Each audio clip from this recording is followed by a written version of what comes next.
What's up guys, it's Raccoon back with another video, and in this video I'm going to be showing you guys how I made my custom headphones. They're kind of custom. Actually, this video ended up being about how to fix up your headphones, not how to make a custom headset.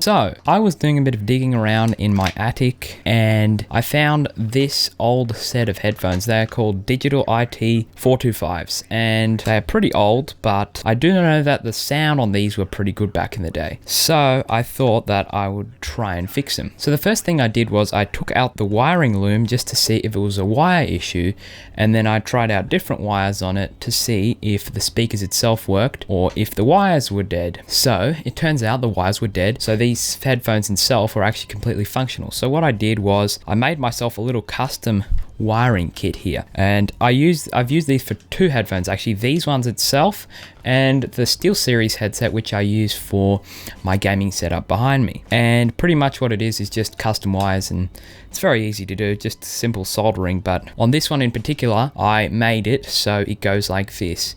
You have a small plug-in for a ordinary 3.5mm jack, and so you don't need to haul around a cable with you that's very long. It's just this short, and then you just plug in the 3.5mm jack whenever you like. And the only issue with this one is that this one is not a stereo one, so these headphones aren't actually stereo, just limited by that little jack adapter. The adapter itself is actually broken, so what I did was I just soldered both the left and right wires together onto that one input, because this one only has pretty much one input. While on the SteelSeries I use stereo, of course, because I need to edit the videos properly. These ones are more just for listening to music on my phone and stuff and watching videos, so it doesn't really matter if they're stereo or mono. And then this black one here is the power one for each earpiece, and then what you got to do is you've got to solder the power one together. Later on when I do upgrade to a fully stereo one of these, then I'll be able to unsolder it and just use separate, and that'll be much better. But for now this is all I need. And then pretty much all I did was I soldered the cables to the actual speaker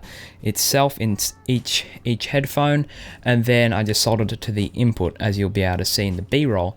And that's pretty much all I did, and put the headphones back together and they work fine.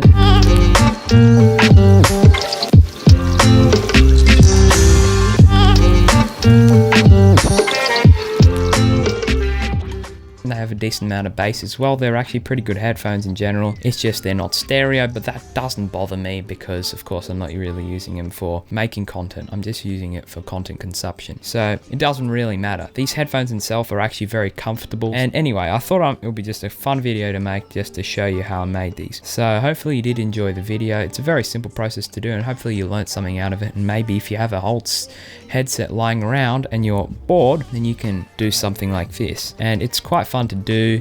I quite enjoy soldering, and it's just a little hobby of mine that I like to do. Anyway, I thought I'd share this with you guys. If you did enjoy it, drop a like. If you didn't, drop a dislike.